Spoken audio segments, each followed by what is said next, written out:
que tuvo apoyo, que hubo presencia, tanto de funcionarios públicos como organizaciones civiles, sociales, pero también hay otra parte que ha indicado que la marcha fue débil, fue un fracaso y que esto ha bajado la confianza hacia el gobierno nacional.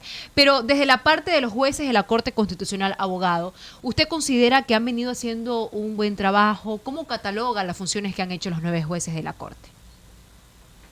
Hay que precisar algo, ¿no? No hay que personalizarlo directamente respecto de 9 jueces actuales, porque la Corte Constitucional como un solo organismo y su institucionalidad viene pronunciándose a través de distintos fallos durante muchísimos años desde que fue constituida como tal. Y muchos de estos fallos bastante acertados y muchos otros de estos fallos muy cuestionados. Y sí, yo alguna vez lo comentaba, y la Corte Constitucional actual, la Corte Constitucional anterior y las que han pasado durante todos los gobiernos, de alguna forma tienen sí un tinte político, de alguna manera, porque entran a cuestionar estas leyes sí, inconstitucionales o conocen estas garantías jurisdiccionales para verificar si es que es inconstitucional una norma que está aprobada o no. Y creo que por ahí viene el tema, ¿no? No podemos nosotros atacar totalmente a la Corte Constitucional ni a los 9 jueces que se encuentran al día de hoy, sino como institución sí ha tenido contradicciones en sus propios fallos. Por ejemplo, no nos vayamos tan lejos. Respecto de este prevaricato en materia constitucional, había muchas sentencias de la Corte que eran un poco contradictorias hasta que finalmente quedó esclarecida en el año 2023-24, si no me equivoco, con sus últimas sentencias. Otro de los ejemplos donde la Corte Constitucional batea el fondo y no resuelve y de alguna manera también actúa políticamente, en el caso de la Superintendencia de Bancos. Si ustedes revisan a profundidad el tema de la sentencia esta, en donde resolvía si González o el señor Romero eran el superintendente de banco designado correctamente, se van a dar cuenta que ese contenido de esa sentencia también es muy contradictoria. Es más, si se dan cuenta, el resultado de la sentencia contradictoria provocó posteriormente un desbarajuste en el Consejo de Participación Ciudadana, inclusive se iniciaron acciones penales al respecto por incumplimiento de sentencias. Pero eso es culpa también de la Corte Constitucional, que por no responder un caso de connotación nacional como le correspondía, simplemente lo hizo de manera superficial, dejando muchas aristas dentro de sus decisiones y que, para que se sepa, resultado de todo esto, también hay una acción que se ha planteado ante la Corte Interamericana de Derechos Humanos por el tema de este señor Raúl González y las violaciones que él ha sufrido dentro del proceso. Entonces, la Corte Constitucional sí es responsable también de muchas decisiones, como por ejemplo la del error inexcusable y la manifiesta negligencia y el dolo, que se mandó en el año 2020, si no me equivoco, en donde prácticamente para poderle iniciar un trámite disciplinario a los jueces o a los fiscales tenía que haber un pronunciamiento de un tribunal superior o de la Corte Nacional de Justicia o de una sala superior. Entonces, vamos dándonos cuenta que efectivamente la Corte Constitucional sí, evidentemente es el máximo organismo de interpretación de la Constitución, que básicamente tiene que hacer este control constitucional. De alguna forma ha entrado también a colegislar y eso es lo que también ha provocado esta reacción de alguna forma. Yo no es que no he sido crítico, por ejemplo, de la Corte Constitucional y sus fallos, pero tampoco por eso puedo permitirme pensar que es posible iniciarle un juicio político por las decisiones jurisdiccionales que tiene. Según su experticia, ¿está bien fundamentada, no está bien fundamentada esta pregunta, también respetando los lineamientos de la Constitución? La pregunta que se refiere usted a la de si los jueces de la Corte Constitucional Correcto, pueden ser sujetos de juicio político. correcto. El tema es bastante claro y aquí sí le voy a responder como catedrático, como docente, ¿no? Como ciudadano me encantaría que todo fuese perfecto y existe una sintonía entre el gobierno nacional, la Corte Constitucional, la Asamblea y que efectivamente no existan estos tropiezos. Sin embargo, lo que tenemos que entender es que la Corte Constitucional y el Estado ecuatoriano está adscrito a tratados internacionales y a organismos internacionales de derechos humanos.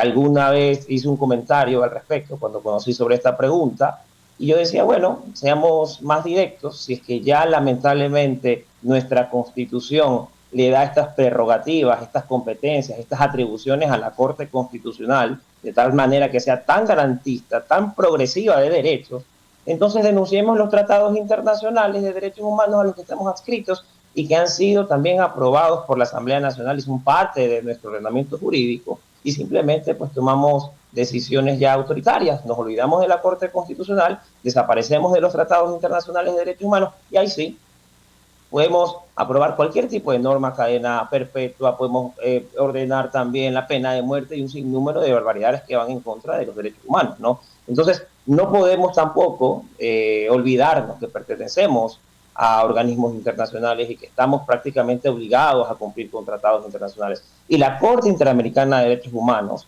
ya nos ha sancionado por políticamente cuestionar las decisiones de altos magistrados. Por ejemplo, en el caso Camba Campos versus Ecuador, en donde se destituyen prácticamente a estos jueces del Tribunal Constitucional, ya tiene una sentencia al respecto y lo condenan al Estado ecuatoriano por este abuso de poder y por haber cuestionado las decisiones de este Tribunal Constitucional a través de un juicio político.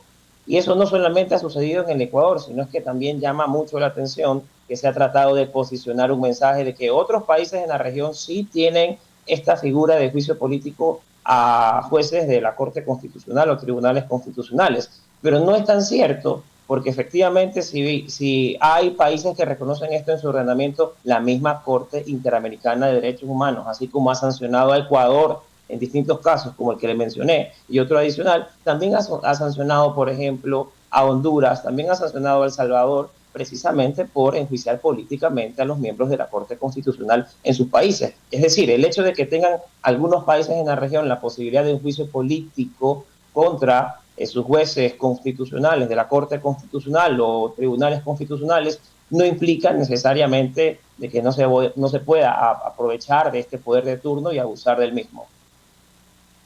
8:15 8:15. Doctor Frem, ¿debería darse o no debería darse esta consulta popular? Porque allá también han ido las críticas, que si es necesario, que no es necesario, más allá de esta pregunta relacionada a los jueces de la Corte Constitucional. A mí me preocupan las vocerías del gobierno, sinceramente. Y le voy a esbozar muy general estas preguntas, ¿no? Por ejemplo, la pregunta del contrato por horas en el sector turismo. Créame que en lo personal yo sí considero que en el Ecuador en su generalidad tiene que permitirse una nueva modalidad de trabajo que sería el trabajo por horas.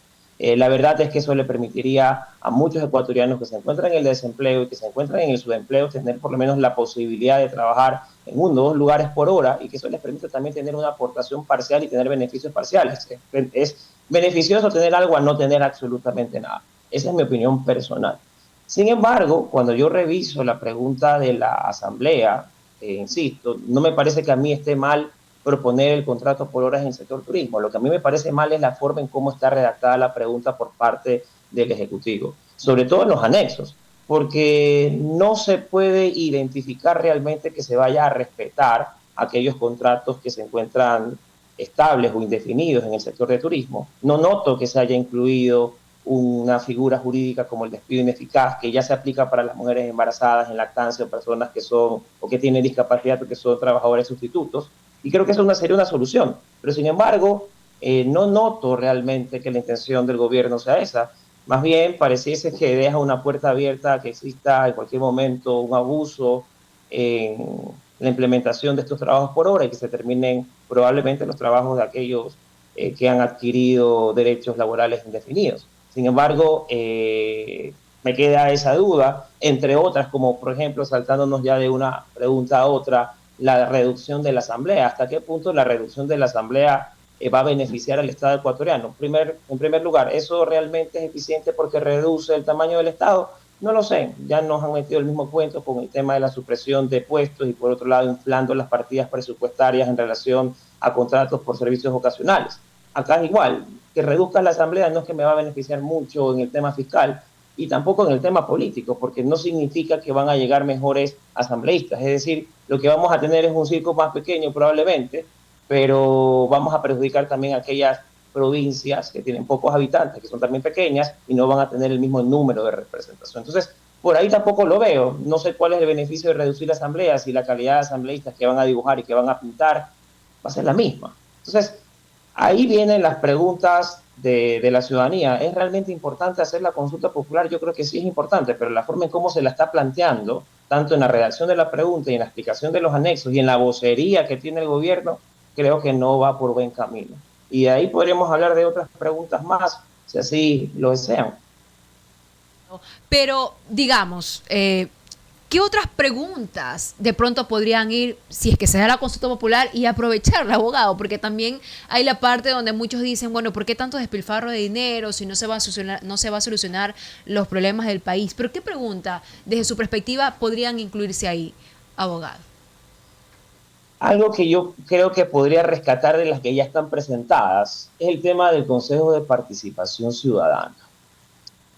Y, y creo que debería ir, pero y también considero que la pregunta del contrato por horas también debería ir. Es importante, hasta por temas de competitividad como mano de obra en la región. Ecuador es un país caro no solamente por temas de tributos, sino también es caro porque la mano de obra es cara. Dentro de los salarios básicos en la región, Ecuador está entre los 3 primeros. Entonces nosotros tenemos una mano de obra cara que afecta finalmente en el producto, sí, en el producto final y en los servicios que se prestan, ¿no? Pero más en los productos.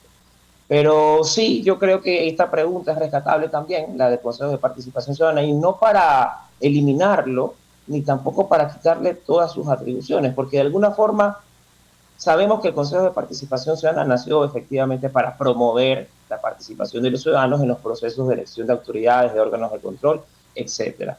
Y también, de acuerdo a la historia, hemos dado cuenta de que ya han sido sancionados a lo largo de la misma algunos consejeros de participación ciudadana por algunas razones y entre estas también por estar patrocinados o tener una relación directa con algún partido político. Y de alguna forma se han conseguido resultados porque han ido saliendo estos consejeros. Es más, ahora el oficialismo le ha presentado un juicio político a otro consejero que es el doctor Gonzalo Elván. Y bueno, a la final existe un control respecto a aquello. Pero si ya existe un control respecto a aquello, para que los movimientos políticos no lo vean como el tesoro pues, del Estado, en donde puedes prácticamente al dominarlo tener las designaciones de las autoridades más importantes, lo que se podría hacer es fortalecerlo mucho más y también fortalecer las sanciones y el control, sin necesidad de eliminarlo y que funcione tal cual como está. Porque en el momento en que esto deja de ser apetecible para los partidos políticos por las sanciones que pudiesen existir, sería espectacular. Porque así como ya se ha decidido que se separa y se destituye a un consejero de participación ciudadana por tener alguna afinidad política con algún movimiento político nacional, yo creo que también dentro de las sanciones deberían ser también para los movimientos políticos. Es decir, si se llega a configurar de que un consejero fue patrocinado o hizo campaña a través de un movimiento político nacional, no solamente la sanción para el consejero debe ser la destitución, sino que se debería de incluir, por ejemplo, una sanción también para el partido político para que se le suspenda, por ejemplo, la participación en una elección, ya sea local o a nivel nacional. Y así tú puedes ir estipulando causales, precisamente que son las que más nos atañen o nos afectan, ¿no? Es decir, que no sea la participación ciudadana que esté representada en los consejeros, sino la representación de los partidos políticos. Y de alguna forma permites que ese Consejo de Participación Ciudadana todavía sobreviva a ver cómo nos va con un mejor control, ¿no? Pero desaparecerlo totalmente, y sobre todo ahora que estamos en procesos de selección del fiscal y otros procesos que se vienen del Consejo de la Judicatura, de los vocales, da un poco de miedo, ¿no? Porque si esta pregunta llega a ganar, entonces significa que vamos a ir a la Asamblea y la Asamblea va a tener muchas atribuciones también para poder designar a las autoridades y a mí me cuesta mucho pensar cómo en la Asamblea estos asambleístas que leen discursos de ChatGPT, estos asambleístas que se ponen a pintar en las mesas de fiscalización, pues vayan a terminar decidiendo quién va a ser la autoridad del órgano de control y no vaya a llegar por méritos, ¿no? Sino más bien por padrinazgo. Entonces, eso nos invita a repensar si el Consejo de Participación Ciudadana tiene que desaparecer y sus atribuciones también, o más bien si es que el Consejo de Participación Ciudadana, tal cual como está, necesita tener mayor control y mayores sanciones que vayan directamente a los partidos políticos. Doctor, consulta, ¿no? Quizás el gobierno nacional no quiere morir en el intento esto tras las varias preguntas que ya se han se han, en este caso, consultado a la ciudadanía y que han tenido una respuesta negativa. No, totalmente. Y dentro de las palabras del presidente creo que se nota la estrategia, ¿no?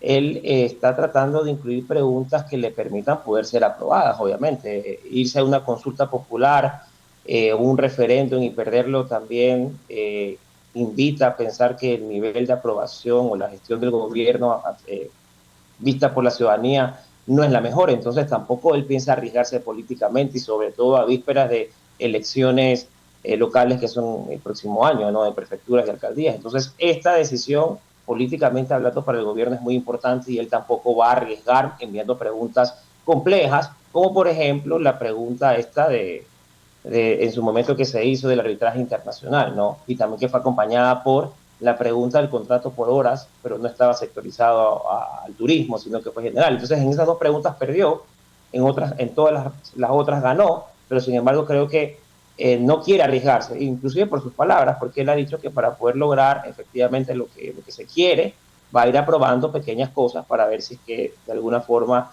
eso le permite a la ciudadanía entender las necesidades del país. Y estoy de alguna forma de acuerdo, pero no se da cuenta que públicamente las vocerías del gobierno, en vez de aclarar, terminan oscureciendo. Y quizás para darle este voto de confianza y buena fe, digamos que tiene una buena intención, pero en la redacción de la pregunta ni en el anexo se observa aquello, lo que provoca efectivamente inseguridad para la ciudadanía para saber qué es lo que se está votando, porque si no hay claridad que no hay regresión de derechos, no se incluye un artículo del Código de Trabajo que expresamente prohíbe la terminación de los contratos que se encuentran ya indefinidos y que no vale ningún tipo de carta de renuncia si es que existe tal o cual intención o fuerza que vulnere el consentimiento del trabajador, creo que nos hace pensar que entonces ahí o no hay claridad en lo que se está proponiendo y eso puede afectar también la imagen política del presidente, porque puede perder esta consulta con varios rotundos no, porque no solamente el enunciado de la pregunta te queda debiendo, sino que además en los anexos no te queda en claridad de cómo se va a respetar aquellos derechos que se encuentran garantizados, tanto para las provincias pequeñas en el caso de la reducción de la asamblea, o como para aquellos trabajadores que en el sector turismo ya tienen contratos indefinidos. De la mañana, 25 minutos. Perfecto. Le queremos agradecer, abogado Robert Friend, máster en Derecho, sobre un análisis a la consulta popular y específicamente sobre si se llevaría o no juicio político a los jueces de la Corte. Muchísimas gracias, abogado, por el espacio que nos ha dado el día de hoy. Excelente día. Esperamos contar con su presencia en una próxima oportunidad. 8:25 minutos. Nos vamos con Luchito.